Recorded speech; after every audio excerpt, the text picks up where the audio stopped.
Estás en Una casa sobre el mar, un programa de entrevistas chill out con los mejores asesores financieros de España.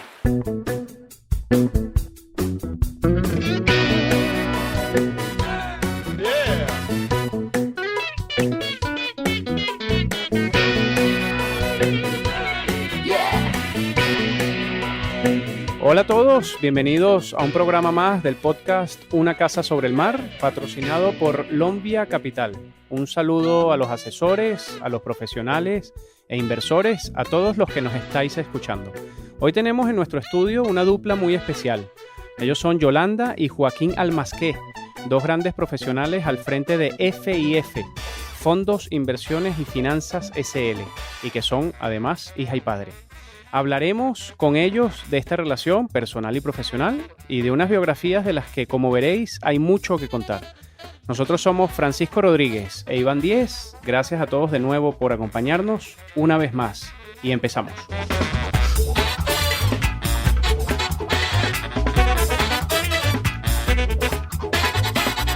¿Qué tal, amigos? Se acerca el día, ¿verdad? Pues sí, la verdad es que sí, efectivamente. Estamos a las puertas de celebrar nuestro primer evento presencial, que ya tenemos ganas, de Una casa sobre el mar. El próximo 28 de abril vamos a reunir a muchísimos asesores financieros de todos los rincones de España. Y además de pasarlo bien, que eso es muy importante, vamos a disfrutar de contenido de mucha calidad, que de hecho EFPA valida la asistencia a nuestro evento con 2 horas de formación para varios de sus programas, recertificación de varios de sus programas. Así que a todos esos asesores que nos están escuchando, os invitamos a registraros al evento en www.eventounacasasobrelmar.com. De hecho, como bien decías, nuestros 2 invitados hoy ya están apuntados al evento y tenemos muchísimas ganas de escucharles hoy, a ver qué nos cuentan y de verles el próximo 28. Así es, hoy tenemos el gusto de charlar con padre e hija, decía yo antes, 2 grandes profesionales que llevan además el asesoramiento financiero en la sangre. Ellos son Joaquín y Yolanda. Efectivamente, Joaquín nació en La Habana y ha desarrollado toda su trayectoria profesional en el sector financiero. Es licenciado en Ciencias Económicas y Empresariales y a los 2 años de iniciar su carrera profesional fue ascendido a delegado general para Cataluña y Baleares de la primera gestora del país en aquellos años, en el 1975, que se llamaba GESBancaya, que era la gestora de patrimonios del Banco de Vizcaya, donde trabajó durante 11 años. Pero con la reforma del mercado financiero español, ficha por la empresa de consultores de dirección Spencer Stuart y dirige una sociedad de agentes de cambio y bolsa. Y después de varios años y consolidada la reforma del mercado de valores, ingresa en Iberagentes, Sociedad de Valores y Bolsa, donde desarrolla la Delegación General de Madrid. Y en el año 2000, hace 22 años, funda F&F, como bien has comentado, Francisco, Fondos, Inversiones y Finanzas SL. Y por su parte, Yolanda, hija de Joaquín, nace en Madrid. Es licenciada en Administración y Dirección de Empresas, título que complementa con 2 años de estudios en la Universidad Católica de Lovaina, donde perfeccionó su inglés y su francés. Es titulada EFA y miembro del European Financial Planning Association. Igualmente ostenta el título IEB Máster en Banca Privada y es la directora general de F&F, actuando como agentes de Bankinter. Buenas tardes a los 2 y muchísimas gracias por estar aquí en plató con nosotros. Es un honor. Muy buenas. Buenas tardes. Efectivamente, siempre Iván y yo siempre decimos que tenerlos aquí como que estrecha la entrevista y se hace todo mucho más fluido, ¿no? Entonces, nosotros queríamos arrancar la entrevista, Yolanda, Joaquín, con una serie de preguntas en donde, bueno, nos ha parecido que, oye, son 4, pero hubiésemos podido sacar 25. Y yo arranco con la primera. Yolanda, Joaquín, queremos que durante esta entrevista no se nos pase, como decía, mencionar ni resaltar esas características especiales con las que contáis desde hace ya tanto tiempo, ¿no? Experiencia, empatía, integridad, etcétera, ¿no? Pero una de las cosas que nuestros oyentes seguro generará mucha curiosidad es que habéis desarrollado vuestro negocio y vuestra marca siendo padre e hija, ¿no? Que es una cosa que tiene mucho valor. Por lo que sabemos de vuestros currículums, tú, Yolanda, que eres más joven, llevas ligada a esta actividad de asesoramiento financiero desde siempre también, desde que arrancaste tu carrera, apoyando siempre el uno al otro, ¿no? Sería fantástico si nos hacéis un poco una foto de todas estas décadas que lleváis juntos y con las cosas buenas y no tanto de una fantástica trayectoria, ¿no? Me encantará oír a mi hija que empiece esta leyenda. Que se moje ella, Joaquín. Bueno, a ver, muchas gracias lo primero por invitarnos a esta entrevista, que es estupenda. Y bueno, contaros que después de 22 años ya que vamos a hacer en septiembre, tengo que decir que es un lujo. Un lujo trabajar con mi padre, haber creado esta empresa juntos. Jamás pensé que iba a trabajar con él, la verdad, sinceramente, nunca no pensaba que el destino nos iba a deparar esta oportunidad, pero sí que ha sido maravilloso. Yo estoy en la Autónoma de Madrid, Administración y Dirección de Empresas, y me fui a Lovaina a estudiar. Y cuando volví, me encontré que mi padre ya en junio estaba pensando en crear una empresa, tenía una cartera de clientes, sabían que le iban a seguir independientemente de la firma. Y bueno, entonces me cuenta el proyecto y yo pues era muy joven, claro. Y la verdad es que acepté esa oportunidad muy grande de aprender muchísimas cosas, de probar desde la creación de una empresa, con todo el tema administrativo que lleva, temas de marketing, centrarme en el asesoramiento financiero. Yo siempre había visto a mi padre trabajar y tengo que decir que, no porque esté delante, no porque nos escuche, no porque nos escuche, que mi padre y yo hemos tenido siempre una relación muy especial. La verdad es que sí, desde muy pequeña yo admiro mucho su pasión por la vida. Su positividad, entonces es fácil porque en momentos duros o no tan duros, da igual, la manera en que tiene de afrontar los retos es increíble. Es un modelo y ¿no? De verdad que ya os contará también, supongo que él desde bien pequeño tuvo que afrontar ciertos retos de la vida y bueno, total, que decidí probar. Entonces, como era muy jovencita y tal, bueno, pues lo hice junto con un máster del IEB, de banca privada.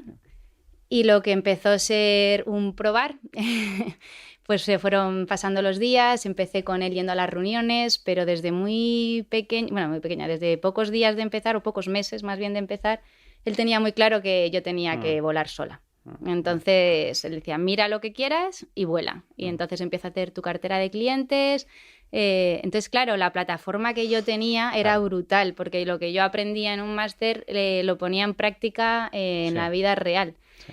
Y además en algo que me apasiona. Tengo que decir que este mundo me apasiona. Entonces, bueno, pues poco a poco fui aprendiendo. Qué maravilla. Y luego también el tener una oficina bancaria también es algo que quiero poner en valor, porque no solo podemos asesorar en inversiones, en fondos y tal, sino que también poder dar una respuesta a todas las necesidades bancarias de los clientes realmente es buenísimo, porque lo valoran mucho. Somos muy complementarios, nuestra relación se basa en el respeto, entonces, pues yo qué sé, activo, pasivo, seguros, entonces tienen a un mismo interlocutor que encima no les van cambiando, porque los directores de oficina se van cambiando. Yo siempre digo a mis clientes, ¿sabes dónde vivo? ¿Sabes dónde trabajo? Exacto. Y se crea una relación muy bonita con los clientes que acaban siendo amigos y bueno, son nuestros mejores comerciales. Bueno, le dejo paso. A ver, Joaquín, ¿te ha parecido bien, no, Joaquín? Estoy encantado. Además es un relato fiel, que esto es lo más importante. Exacto. Yo diría que frente a este pequeño resumen que ha hecho, si habéis descifrado mi biografía profesional, veréis que antes de FIF hay 25 años, por lo tanto uno ya tiene un bagaje, un rodaje, un expertise viviendo las distintas fases que han tenido el sector financiero en España, incluida la revolución de la reforma fiscal, desaparición de agentes y entrada a las sociedades de valores y bolsa y luego... Pero esto lo hago la introducción para, en el momento del nacimiento de FIF, tuve dos preocupaciones elementales y fundamentales. El banco, que hiciera de paraguas a ese expertise que yo tuviera, esa confianza que yo podía emanar y la novedad de la banca privada o el asesoramiento personalizado. Eso antes era muy difícil, pero que con la evolución natural que tuvo, el nacimiento de FIF parecía absolutamente lógico. Es decir, en otros países existía Family Office, etcétera, etcétera. Claro. Entonces, las dos patas que yo debía contar era el banco y, segundo, la mano derecha o el equipo, porque la figura de agente, en principio, el banco suministraba toda aquella caudal de productos, alternativas de inversión, administración, etcétera, y no te hacía la necesidad de formar una organización amplia. Entonces, ese debería ser el brillante de oro. Claro. Entonces, con esos 25 años, yo tenía la oportunidad de tener muchísimos candidatos a los que tocaban a la puerta, pero, y no porque esté delante, esos 25 años también me dieron un feeling especial. Entonces, en Yolanda, a pesar de además de la capacitación, además de idiomas, además de su imagen atractiva, tiene un sentimiento, una personalidad, tiene ángel, me dicen los propios clientes. Por lo tanto, yo veía bastante idóneo la figura de emprender, que yo había sido, digamos, un directivo de lujo durante 25 años, en donde tuve con orgullo ganar buenas nóminas y buenos bonus, pero más aún lo ganaban o los agentes o los bancos a los que yo prestaba mi trabajo. Por lo tanto, que la tercera pata oculta o el denominador común era afrontar un riesgo personal, familiar, empresarial. Por lo tanto, que en el atractivo que le presentaba a Yolanda en el inicio de su trayecto, con un bagaje académico muy bueno y con esas dotes personales que yo ya intuía que podía desarrollar de forma casi natural, era la independencia, o sea, trabajar para nosotros con la suerte de tener un colectivo de clientes en los que ya no eran clientes, eran amigos ya de muchos años en que estaban con mi asesoramiento, etcétera, que hacían que el riesgo estuviera controlado, cuantificado, y a partir de ahí afrontar grandes objetivos. Pero fueron pioneros, ¿eh? Porque hablando de asesoramiento financiero independiente hace 22, 20 y tantos años, yo creo que a poco se le pasaba por la cabeza afrontar un reto así, asesorar financieramente, cuando en España era todo, nos lo decías antes, Joaquín, en off. Sí. La bancarización de España... Eso es así. Y yo diría que además con un complemento absolutamente vital, y ha sido la preparación del propio ciudadano, del propio inversor. O sea, antes de alguna manera había muy poca cultura financiera y tú podías explicar o intentabas explicar todas las características de un fondo, de un emergente, y te decían lo que usted diga, señor Almasqué. No. Yo lo que quiero es que tú sepas dónde te estoy y el por qué, el horizonte de la inversión, el riesgo, la volatilidad, todo. ¿Y qué es eso? Entonces, al principio, y poco a poco todos fueron adquiriendo, y hoy en día hay una muy buena cultura. En esa época Expansión hizo una gran labor. Expansión casi era el único periódico que estaba tratando de divulgar y tenía un tal, y que todavía continúa, ¿no? Pero hizo una labor ejemplar de la que yo también estoy muy... porque tengo grandes amigos ahí, hicimos una función por toda España que dio muy buenos resultados. Ahí creo que ha dado un tema muy importante, que es el tema de la educación financiera en nuestro país. Y realmente creo que te sorprendes que no se entiende muy bien las alternativas de inversión y el grado de riesgo asociado. Y nuestra labor creo que es muy importante, como decía mi padre, es decir, cuando quieres invertir en algo nos encanta explicarlo, ¿eh? Y muchas veces, no, confiamos. Digo, sí, perfecto, pero que te lo explico para que lo aprendas. Sí. Y eso sé que varios agentes lo hacen, o sea, la figura de agente financiero, que tus jefes son los clientes, esa independencia tan brutal que tienes, creo que es el futuro y que tiene todo el sentido. De hecho, nosotros decimos que vuestra labor, más de ser asesores financieros, es de ser psicólogos financieros. O sea, al final tienes que educar al cliente, tienes que hacerle entender y ver las cosas, y sobre todo en momentos como el actual, donde estamos viviendo un periodo de incertidumbres, de volatilidad, es cuando más necesitan esa cercanía, ese trabajo de psicología para tranquilizarles, para calmarles y que tengan un poco ese temple. Las dos notas esenciales es la personalización, o sea, el traje a la medida. No toda la renta fija va a todo el mundo, los porcentajes de mayor o menor riesgo, la divisa, etcétera. O sea, yo diría que dos clientes tienen carteras diferentes. Aunque tengan el mismo perfil, si es que es verdad. Aunque tengan el mismo perfil, no tienen la misma mujer. Entonces, por lo tanto, ya de ahí ya tienes un dato de que va a ser diferente la cosa. Totalmente. De fondo. Totalmente. Pues vamos a hablar de un tema que nos apasiona a los cuatro que estamos aquí, que es el tema del deporte. Nosotros queremos seguir descubriendo estos valores que os caracterizan. Hemos hablado de ello antes de empezar la entrevista. Sabemos que sois no solamente apasionados de los deportes de raqueta o pala, sino que además sois pioneros en la organización de eventos deportivos por toda España. ¿En qué consiste vuestro proyecto donde el deporte es el eje central? ¿Y cómo se integra esto en vuestra actividad de asesoramiento financiero? Perdón, Yolanda, Joaquín, cualquiera de los dos. Un pequeño inciso, no, porque tiene una referencia, una semilla. Y la semilla es mi nacimiento. Como aquí hay un venezolano, sabrá que el mundo del deporte en Cuba y en Venezuela, cuando naces, ya te lo imbuyen con la preocupación del padre. Buena educación, religión y ser un as en el deporte. Entonces, de pequeño te imbuyen eso. Entonces, hasta el punto que yo he tenido una trayectoria muy amplia en varios deportes y con expansión, pues hice el primer torneo cuando fue absorbida por Pearson, se hizo un torneo de golf por toda Europa. Yo estaba un poquito misteriosamente bien colocado porque tenía handicap 28 y yo cumplía 17. Emboscado se llama, ¿verdad? Sí, bueno, sí, vale, no me gusta autocalificarme de emboscado. Y allí cumplí 15. Entonces me gané un viaje a Sunningdale, el gran escenario histórico de los golfistas. Y lo gané, pero también por el mérito de haber hecho menos 12 golpes y fue histórico.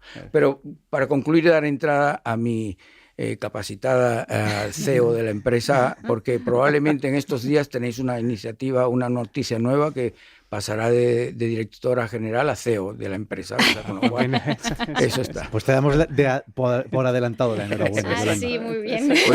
Pues se llama FIF Sports. O sea, FIF es tan importante que quisimos dotarle, y lo vimos en mi trayectoria profesional, el deporte también es una manera de ganar esa confianza y ganar esa relación más intimista, más amistosa, y además, fíjate lo que te digo, logra ver en el cliente más valores de los que tú tienes y que te es difícil expresarlo muchas veces. Y con el deporte, con la elegancia, la norma, la cortesía y tal, te logran crear un clima muy especial. Entonces, FIFA Sport, desde el principio, fue un tema importantísimo para satisfacer a los clientes, captar clientes y tener una nueva plataforma de difusión.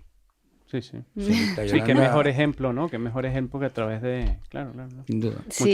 Sí, nosotros creemos que el deporte da unos valores fundamentales para la vida, ¿no? Empezando por el fair play, el saber perder, la competitividad bien entendida, la constancia, el entreno. Entonces, bueno, cuando consigues la satisfacción de un cliente y cumplir los objetivos, yo lo comparo con conseguir una medalla de oro realmente, porque esa satisfacción de todo un esfuerzo y un trabajo detrás. Pero bueno, si nos centramos en la empresa FIF Sports, surgió también como una necesidad de hacer unos actos sociales, ¿no? Hacer una ayuda social. Empezamos haciendo torneos benéficos y realmente esa combinación es maravillosa porque estás haciendo deporte con tus clientes, con clientes nuevos, con empresas que quieren ayudar. Entonces hemos hecho torneos con la Fundación Real Madrid y ahí hicimos como 3 años, eran benéficos, además había una cena. Y incluso un pintor que es gran amigo nuestro, que es Julián Grau Santos, hacía el cartel y cada año pues iba destinado el dinero a un... Con sinceridad diremos que exactamente lo que dice el benéficos, pero no ocultamos que también se captaban muchos clientes con ese torneo. Sinergias totales. Es decir, no es ninguna mala acción, es una cuestión...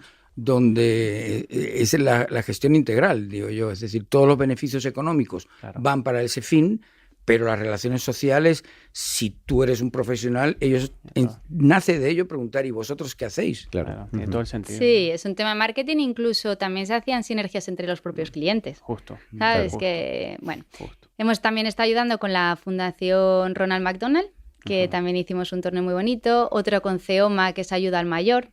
Entonces realmente, y luego ya sí que también hemos hecho no benéficos con Audi, pues también es muy bonita el win-win que se cumple, ¿no? Porque nos ayudó además también una gestora, clientes de banca privada, Audi, entonces son todos son intereses comunes. Sí. Entonces, y todos ganan porque los clientes también tenían descuentos total, muy bonito. Entonces se hablaba de mercados y se probaban los coches y, en fin. Entonces, nos encanta hacer torneos y temas deportivos porque se crea un clima único. Yo no sé si os pasa que cuando jugáis al deporte y luego te tomas la cerveza es diferente que cuando te la tomas sin hacer deporte antes. Sin duda.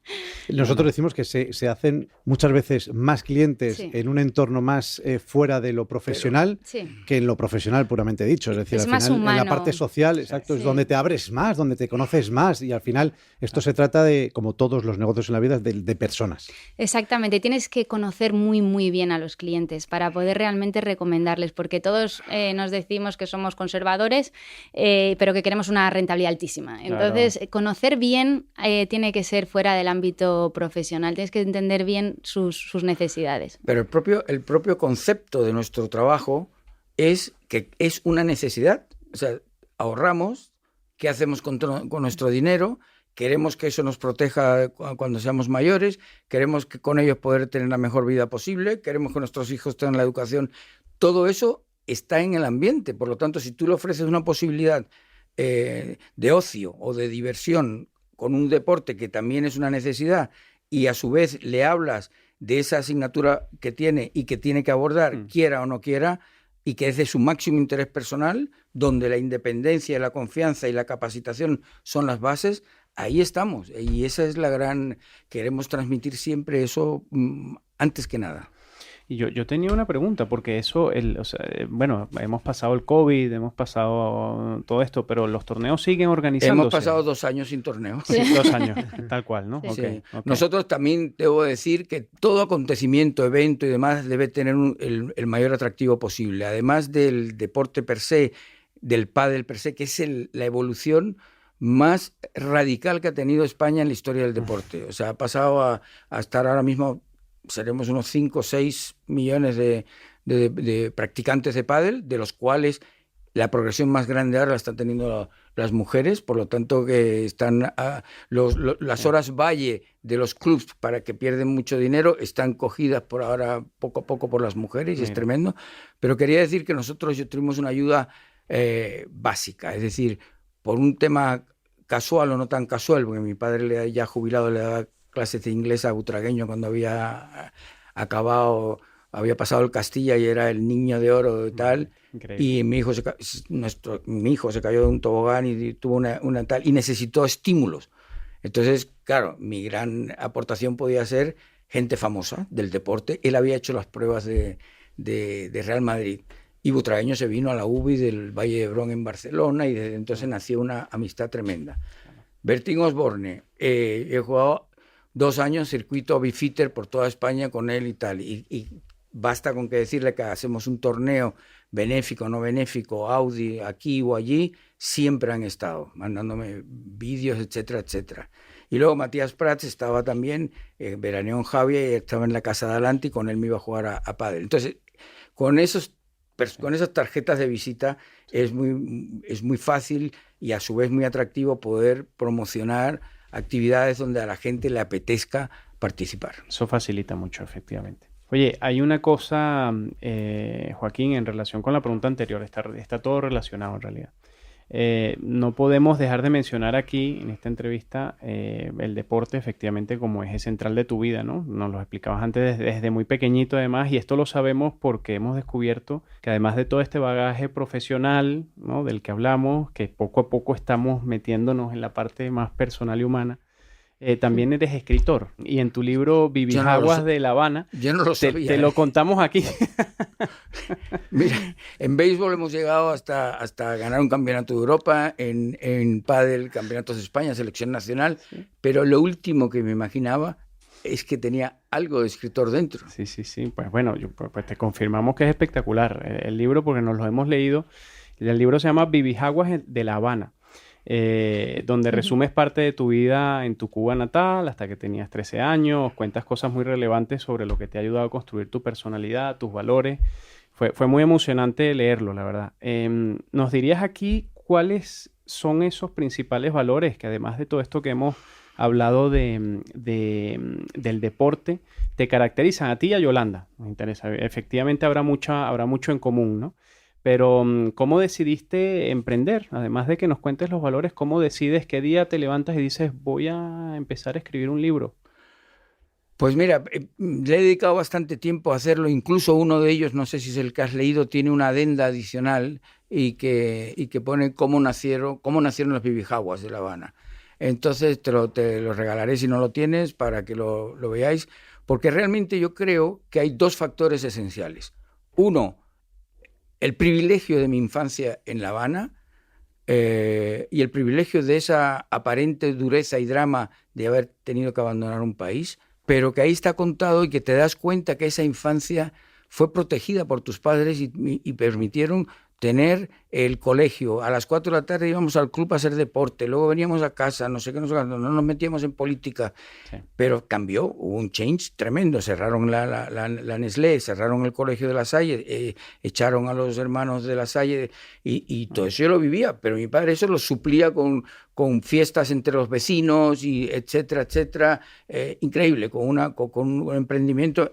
Su hermano tenía una finca en las cercanías y tal, y se iba, cogía huevos y lo empezaba a vender los huevos. ¿No? Tarará. No, eso es la finca de Bauta. La Tarará era el abuelo Nicolás, del presidente de la Nestlé. Ese era el presidente de la Nestlé, efectivamente. Sí, pero ese luego nos salvó porque nos mandaron los dólares de Barcelona. Tal cual. Pero empezó a vender huevos a los vecinos y todo eso yo lo estaba viendo, pero no con el drama de que yo era directivo de la Nestlé y ya estoy vendiendo huevos, sino porque era una necesidad. También tuvo muy claro no mandarnos a Miami, donde están todos los cubanos, una pequeña Habana. No, él prefería una educación europea respetable, porque la otra no tiene por qué ser mala de origen.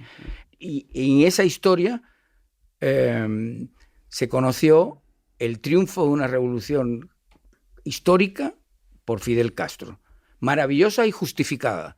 Había unos políticos que eran corruptos, el pueblo quería sacarlos del poder porque habían ya tenido varias legislaturas por la fuerza, y una ejemplar historia con 18 tíos que un barquito Granma desembarcan en Sierra Maestra. La isla es, como sabéis, es como un lagartito que está a los pies de Key West, de Miami, y por el extremo derecho, que es la provincia de Oriente, están unas montañas, y se introdujeron ahí y empezaron a esa ideología de querer que Cuba fuera la mejor, que hubiera libertad, que hubiera grandeza, porque Cuba era el primer productor mundial de azúcar de caña, níquel, cobre, y una belleza fantástica. Y luego, no sabría identificar el motivo, una población que se diferenciaba del resto de Centro y Suramérica. También Venezuela destaca por su personalidad frente a otras, pero Cuba era como muy especial por ser una isla, no tiene nada que ver con Puerto Rico, ni Haití, etcétera, etcétera. Pero pasar de eso a tener que irnos del país porque era insoportable y que los derechos humanos habían desaparecido, hay una historia. Y hay una historia que se ha contado mal en el mundo.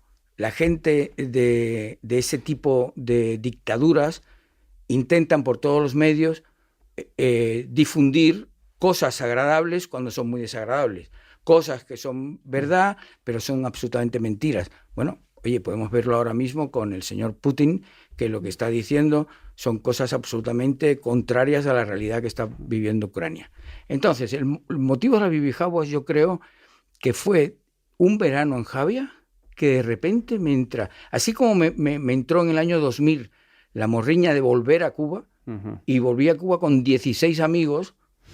Pero de ocio, ¿no?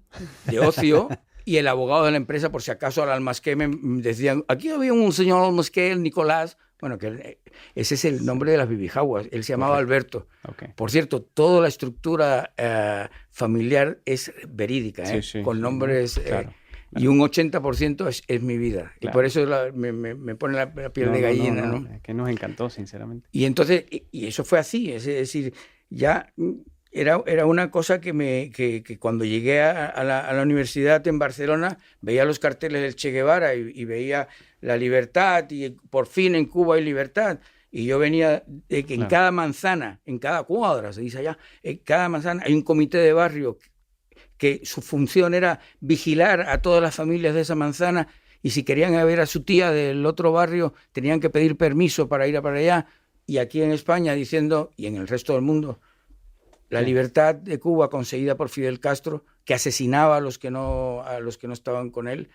En fin, yo creo que esos eran los dos motivos, una infancia maravillosa y las ganas de contar algo del 57 al 61, quizás desproporcionadamente profunda por ser la que correspondía de 9 a 13 años de la vida. Claro. Pero también eso te hace tener una madurez mucho más acelerada, ese tipo de acontecimientos y ese tipo de país tan maravilloso. Nos quedaríamos horas escuchándote, sí, la verdad. He intentado sintetizar. No, pero nos quedaríamos horas, porque yo creo que tiene que ser pues muy interesante escuchar todas esas vivencias por las que has pasado. Yolanda, no sé si tú vas a escribir un libro. Hombre, pues sí. Material tiene. Pues sí. También tengo que llegar a tener las vivencias, que seguro que vendrán. Y me parece muy bonito. Aparte, a mí fui también muy sorprendida porque en la pandemia no nos veíamos y me iba mandando por el móvil. Mira, lo que llevo escribiendo. Y yo lo leía y digo, pero si es espectacular. Y le salía solo, pero lo escribió en el móvil. En el móvil. En el móvil. Y entonces o sea, que estás muy digitalizado, como la propia economía. Yo prefiero decir que los milagros existen. No, y luego cuando hablas de tu vida, ¿no? Que tienes todo allí, ¿no? Lo tienes a flor de piel, al final te salen las palabras, o sea, fueron 220 páginas, creo que fue. Me imagino que tampoco tuviste que pensarlo. No, porque tiene 3. Sí, además, ¿no? Cuando acabemos esta magnífica programa, te amenazaré con daiquiri o mojito, que es las vivencias de la España del 61 a cuando conocí a María José. Claro, a mi mujer. Claro. Qué bien. Bueno, pues vamos a terminar la parte de las preguntas de la entrevista. Vamos a meternos un poco en materia más de vuestro trabajo del día a día, más materia financiera, más de inversiones y de asesoramiento a los clientes. Sabéis que en Lombia Capital pues tenemos una fuerte especialización en identificar, en analizar y en seleccionar modelos de negocio de pequeñas y medianas compañías europeas. ¿Qué opináis de esta categoría? ¿Juega algún papel importante en las carteras de vuestros clientes? Porque es cierto que cada vez vamos viendo cómo van ganando su peso estructural en la parte de renta variable, en la parte de las carteras de renta variable. Es verdad, como indican los volúmenes de la industria, que es una categoría que cada vez está entrando más. ¿Cómo lo veis en vuestros clientes? ¿Es algo que os piden o es algo que vosotros les decís que es conveniente tener en carteras? Totalmente. Nosotros ya llevamos meses diciendo que Europa tiene una ralentización en el crecimiento que no ha tenido Estados Unidos y que realmente hay que ir empezando a entrar en Europa. Entonces, cuando Francisco vino a vernos a la oficina, digo, esto es un timing perfecto porque efectivamente nosotros ya llevábamos meses queriendo entrar en Europa, pero no veíamos todavía el momento y creemos que empieza a ser ahora, ¿no? Entonces, es verdad que todo esto de la guerra, pues efectivamente, ha complicado las cosas, pero con esa positividad creemos que también es un buen momento de entrada, dado que las valoraciones creo que han sido en muchos casos injustamente o infravaloradas. Y entonces tener un compañero de viaje como sois vosotros, para nosotros es fundamental. Es fundamental porque estudiando mucho vuestra página, cómo hacéis, cómo seleccionáis las compañías, y para nosotros cuadra mucho con nuestra manera de trabajar. Nos gusta mucho que cojáis compañías que las estudiéis bien para un largo plazo, independientemente del modelo de mercado. Compañías que veáis que tienen futuro, que tengan crecimiento, porque tiene todo el sentido su business plan, su manera de gestionar, su equipo directivo. Sí. Entonces, la verdad es que estoy encantada. Pues gracias por la confianza, antemano. De verdad, creemos que tiene todo el sentido. Me falta hablar a mí, Bueno, porque todas las decisiones se toman en comité. Lo bueno es que gran comité. Lo bueno es que además cada uno lleva su parcela y nos complementamos muy bien. Entonces, pues bueno. Qué bueno. ¿Quieres agregar algo, Joaquín? Dispara. Me quedo con ganas, pero no. No, Pues tenemos tiempo, tenemos tenemos todo el un- tiempo del mundo. Yo os transmito un atrevimiento personal, un atrevimiento personal que he defendido en varios foros yo creo que con éxito, pero no siempre reconocido. Me explico. Estoy convencido que la época actual no tiene antecedentes. Es un momento, hablándonos y ciñéndonos en el tema económico, financiero y de asesoramiento y de inversiones, absolutamente nuevo. Es decir, los factores integrantes de una decisión inversora o de afectación a la macro y la micro son absolutamente distintos a los que se han producido en la historia de la economía. Lo digo porque era muy tradicional y absolutamente fundamentado decir que la historia se repetía cada 7 años o 8 años, etcétera, etcétera. Entonces yo creo que hoy el tratar de ser el personaje gurú de las inversiones, conociendo los nuevos problemas geopolíticos, las nuevas circunstancias como la pandemia, la rapidez en la progresión de la tecnología, en fin, hay unas tantas cosas que influyen y que la volatilidad, toda esa serie de cuestiones que de alguna manera doy valor a que existen nichos nuevos que antes eran tratados como especulativos o eran tratados como marginales o eran tratados con una inferioridad respecto a los grandes, donde el tamaño y las grandes cifras parecían justificar que debíamos estar ahí mayoritariamente. Todo eso ha cambiado. O sea, desde Lehman Brothers a hoy han pasado muchas cosas y el que no se dé cuenta estará fuera de juego. No sé si con VAR o sin VAR, pero fuera de juego. Y entonces yo creo que hoy por hoy lo que toca es analizar a cada cliente, pero también no tenemos las reglas que la política de tipos de interés provoca subidas o bajadas. Sí. Hemos estado en etapa ahora con todo a cero o negativos y demás. Es una época absolutamente nueva. Por lo tanto, debemos trabajar ahí, investigar, no ser prepotentes, cambiar de opinión, ser honrado, ser independiente, porque muchas veces el mayor factor que hago, además de la profesionalidad, la honestidad y la cualificación de la entidad en donde trabajas, es la independencia. La independencia, amigo. Sí. Oye, yo recuerdo antes, en la época inicial que decíamos no había la reforma del mercado, que la banca te decía, bueno, vamos a hacer una emisión de 500 millones de tal y tal, bueno, el sector tal, el barrio tal, tienen que colocar 100, 200 y 300, punto. Entonces, era una obligación, con tu sueldo tenías que colocar, no si le iba bien a ese cliente o no. Entonces, quiero decir esto, que Lombia, para mí, abre una cosa en donde yo reconozco que hasta hace poco tenía fundamento, pero decía, no toca convencer a un tradicional inversor donde de alguna manera, no sé... Sí, está acostumbrado... El Banco Santander, pero con la quiebra de Banesto, con la quiebra de Lehman Brothers, te das cuenta, o con las hipotecas subprime, que fue una tomadura de pelo a todo el mundo. Por lo tanto, eso también nos ha venido muy bien a nosotros. Es decir, nosotros, ese trato personal donde... Sí.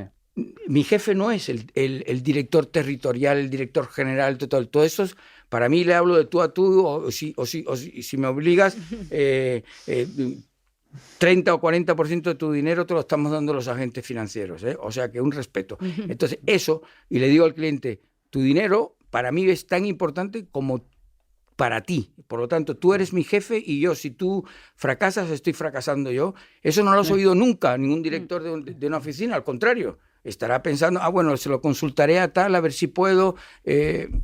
Con esto queremos decir que, independientemente, vamos a Oficial, recomendar... escucharla bien, por favor, escucharla atentamente. Hablando de los fondos europeos, el stock picking y la independencia, y otra cosa que se relaciona mucho con nosotros, el tema que tenéis mucho en cuenta las empresas sostenibles y que tengan esa buen hacer. Sí.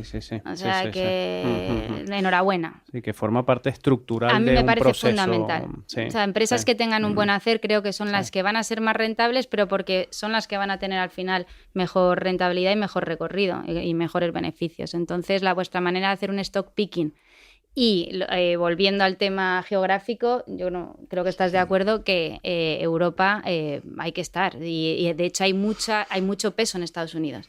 Tiene que empezar a volver y hay muchas empresas que no son tan conocidas. Justo. Y también que sean small and mid caps también está muy bien, que de hecho muchas veces tienen menos riesgo, menos que las grandes. Sí, entonces, el binomio rentabilidad-riesgo a largo plazo es exactamente. Muy bueno. Oye, pues gracias. Perdón, iba a decir que muchas veces se habla de Europa, Estados Unidos. Al final lo que hay que buscar es la compañía. Totalmente. O sea, esto es una compañía europea, pero es que si la mitad de sus beneficios o la mitad de su cifra de negocio viene de fuera de Europa, pues sí, cotiza en Alemania, pero es que es una compañía que tiene el 25% de cuota en Estados Unidos. Por lo tanto, yo creo que lo que hay que fijarse es en nosotros decimos que más que ser stock pickers, somos business pickers. O sea, estamos buscando negocios, modelos de negocio. Y lo que hablabas antes, Yolanda, si al final tú estás mirando a largo plazo, yo creo que es algo que va casado en largo plazo con la sostenibilidad de los modelos de negocio. Si tú quieres invertir a un día o a 2 días, pues estos temas te da igual, pero si estás invirtiendo a largo plazo y buscas modelos de negocio que sean rentables a largo plazo, pues son modelos de negocio que sean sostenibles a largo plazo. Es que los clientes empiezan a hablar de ello. O sea, aparte de que nosotros se lo comentemos, me congratula mucho clientes que me piden inversiones sostenibles, que eso también creo que... Es otro salto, ¿no?, de calidad. Sí, la gente la preocupación. Efectivamente, y sobre todo cuando hay un imprevisto, una crisis, un crack, como el que ha pasado con la pandemia y demás, caen buenos y malos. Por lo tanto, si tú tienes un buen valor y el tío está viendo que está bajando un 3, un 5, un 7, un 8%, hay que tener mucho conocimiento financiero para decir que no pasa nada, porque es diferente perder un 8 en tu valor que un 8 en el otro, que lo más probable es que baje a 25 o 30 y el tuyo recupere a las cotizaciones anteriores, así que desaparezca mínimamente o se intuya en el horizonte un cambio.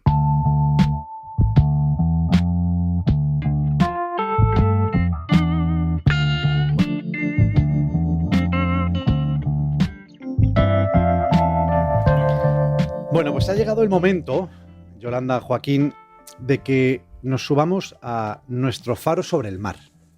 ¿Vale? El faro sobre el mar es una sección donde con vuestra ayuda queremos que iluminéis algún concepto importante para los inversores.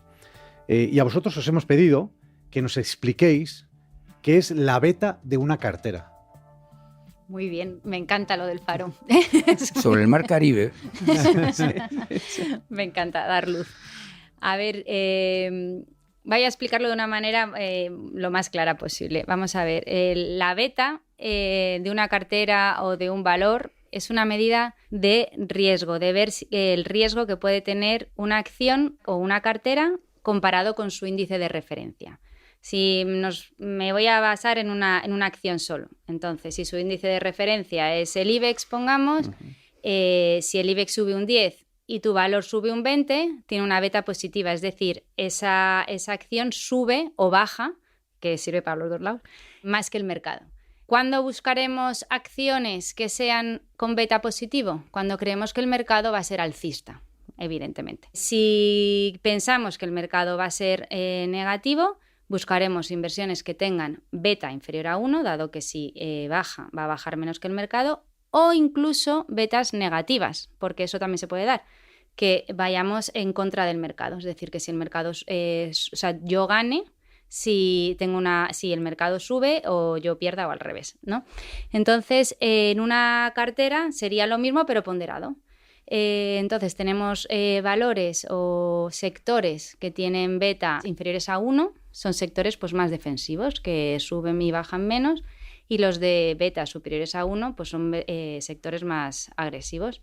Entonces, bueno, es una manera muy fácil de tener una primera aproximación. Por supuesto, para estudiar una inversión tienes que fijarte en varios indicadores. Entonces, esta es una medida de riesgo que es bastante fácil de mirar y te sirve como un primer indicio, porque luego, evidentemente, hay que mirar más datos. Entonces, bueno, eso...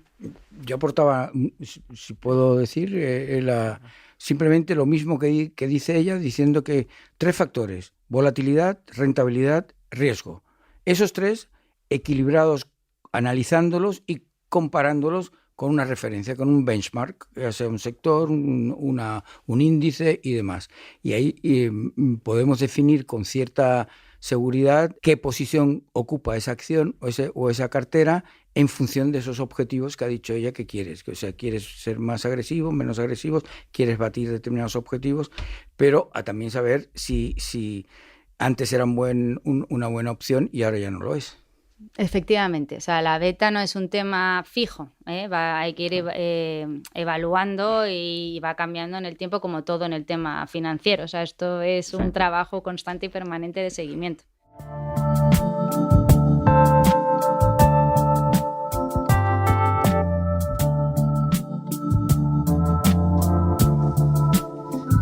Oye, Yolanda y Joaquín, generalmente esta sección, que es la última de la entrevista, la presentamos como el rincón más relajado, pero es que en realidad no hemos estado tensos en ningún momento, ¿no?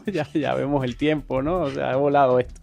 Entonces, este es el momento en el que queremos ir más allá de Joaquín, de Yolanda, como profesionales, ¿no? Y para conocer algunas de esas cosas e historias que nos hacen únicos también como personas. Ya, Joaquín, y nos adelantabas algo sobre tu infancia, pero bueno, vamos a hacer una serie de preguntas para los dos, a ver si nos desvelan más cosas. Si volvieras, Yolanda, Joaquín, a nacer, ¿qué te gustaría aprender? Empiezo por Yolanda. ¿Qué me gustaría aprender? Aunque suene un poco naif, lo que me gustaría es, con la madurez que alcanzas con 25 o 30 años, ser joven. Creo que aprovecharías mucho la vida, ¿sabes? Tener esa seguridad, darte cuenta de lo que realmente hace la felicidad, lo que realmente te hace feliz, que desde mi punto de vista son las relaciones humanas, y quitarte muchas inseguridades. Pues si volvieran a nacer, me gustaría aprender antes a ser madura. Oye, qué bien. Sí. Qué bueno. Pues si quieres, podemos aprovechar a hacer una confesión. Es decir, cuando acabé Preu, existía Preu, o sea, yo algún día os contaré lo que era el Preu, había que decidir la carrera, ¿no? Entonces a mí me encantaba arquitectura. Okay. Arquitectura me encantaba por varias razones. Es decir, es creativa. En matemáticas he sacado siempre buenas notas, manejaba la estadística, matemáticas, materiales, no sé qué, pero no tuve agallas, y por un motivo que era absolutamente infundado con respecto a cómo se puede resolver, y era que era muy mal dibujante. Entonces me echó para atrás. Eso, unido a que mi hermano ya 2 años y medio delante, Nicolás, o sea, mi abuelo y mi padre en la Nestlé le imbuyeron económicas y empresariales, y veía que él estaba muy bien, y también el mundo de los negocios y las inversiones me parecía muy apasionante. Me decidí, pero si no, a mí arquitectura, y hay cosas en donde tú puedes desarrollarte y ser muy creativo. Oye, qué bien, pues ok, ¿con qué famoso te tomarías un café para filosofar, Yolanda? A ver, la verdad es que los famosos en sí, por ser famosos, no me llaman mucho la atención, eso tengo que decir. Eso está bien. O sea, de hecho lo descubrí ya cuando fui de Erasmus, me encanta la vida de las personas. Entonces, soy muy social y me tomaría un café con prácticamente todo el mundo que tenga que me cuente su vida, porque me parece muy interesante y creo que le puedes sacar partido a todo el mundo. Pero bueno, si tengo que elegir un famoso, elegiría a Nadal. Me encanta. Sí. Es curioso porque muchos que no conozco, muchas personas que han pasado por el programa de Una casa sobre el mar nos han dicho Rafa Nadal. Impresionante, sí. La verdad es que es de admirar, es de admirar. Joaquín, ¿hay alguien con quien te tomarías tú un café? O... Hay una cierta paralelismo a lo que dice Yolanda, es decir, creo que cada sector, cada especialidad en medicina, en deporte, en política y tal, puede haber 1 o 2 nombres deslumbrantes. Pero quizás yo, ante esta sorpresiva pregunta, yo diría que a mí me impactó mucho un tema que fue ir a Tierra Santa. Entonces, ir a Tierra Santa de una manera transformó mi relación de fe, pero fui porque una persona que era absolutamente documentada. Y entonces era irreligiosa, pero no le temblaba el pulso diciendo esto sucedió, fue aquí y fue tal como lo cuentan. Esto cuentan que fue como por aquí y tal. Y eso tengo dudas de que realmente sucediera.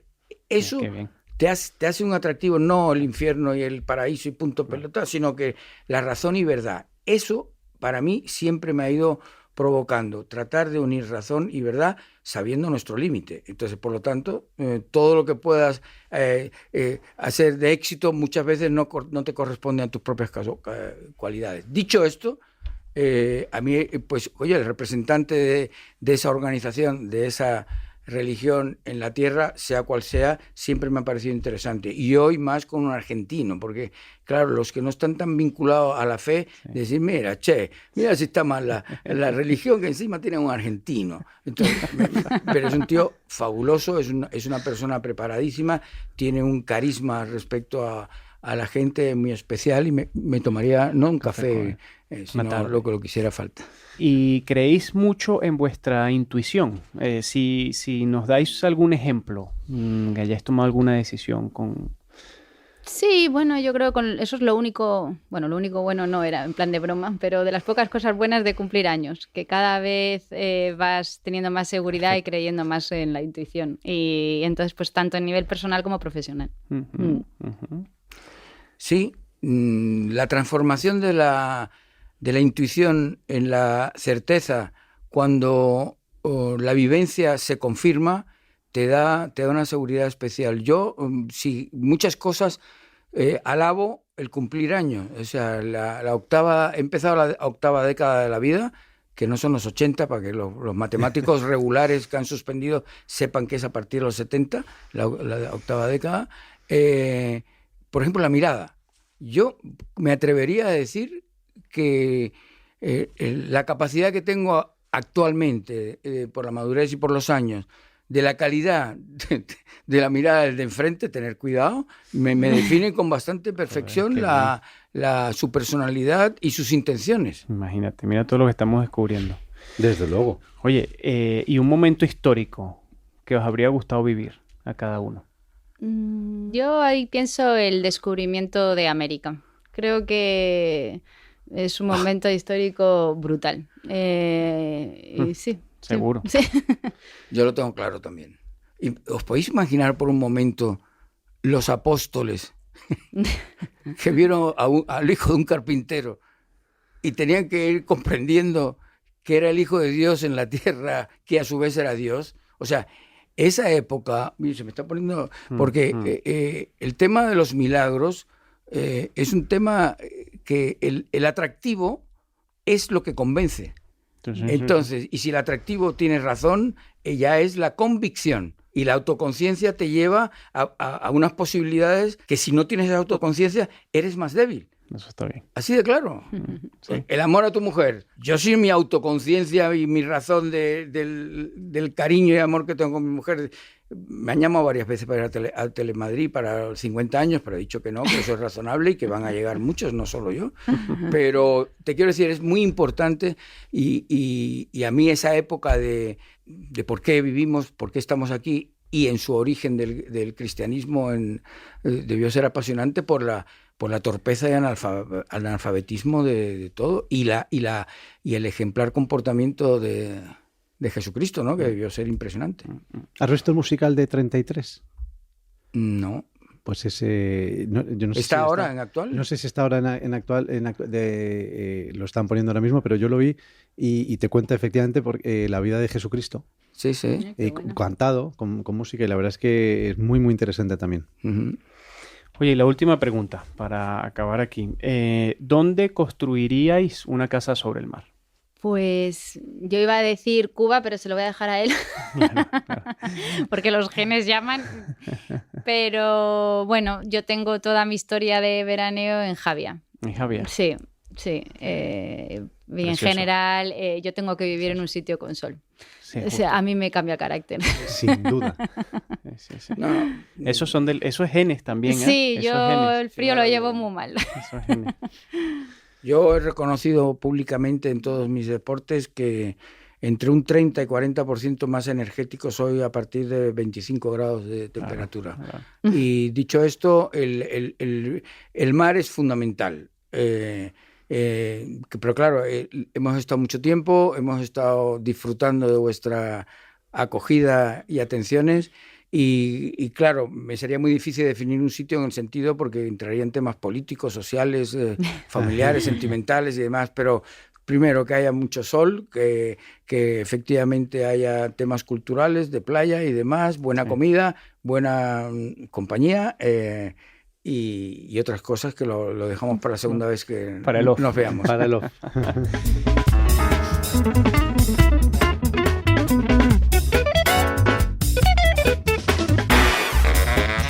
Oye, muchas gracias Joaquín y Yolanda por participar con nosotros. Bueno, ha sido un placer tenerlos aquí. Decía Iván antes que pasaran físicamente por acá, conocerles mejor. Nos hemos conocido desde hace muy poco tiempo, pero tenemos la sensación que les conocemos hace décadas. El libro, la cercanía que siempre habéis tenido con nosotros, así que ya sois parte activa de Una Casa sobre el Mar. Mil gracias por la entrevista. Muchas gracias, mucho éxito y nos tenéis para lo que queráis. Muchísimas gracias, un placer, de verdad. Muchas gracias. El placer ha sido nuestro, de verdad que nos encanta y como decíamos antes a lo largo de la entrevista, nos quedaríamos una hora más charlando con vosotros, descubriendo más cosas, pero os agradecemos enormemente que hayáis incluso decidido venir al estudio. Muchas gracias. El factor humano es lo principal. Así es.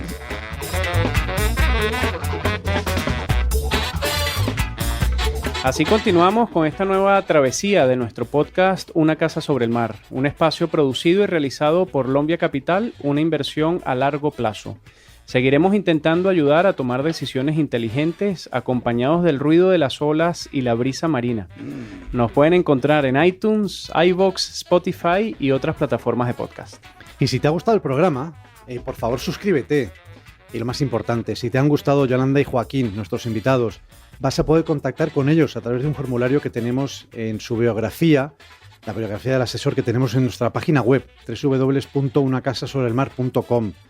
Nos podéis seguir, os podéis hacer amigos nuestros en Twitter, @casasobrelmar, en Instagram, en LinkedIn, Una Casa sobre el Mar. Gracias a todos nuestros oyentes y seguidores por vuestra confianza. Vosotros también formáis parte activa de esta casa. Nos seguimos escuchando y hasta la próxima.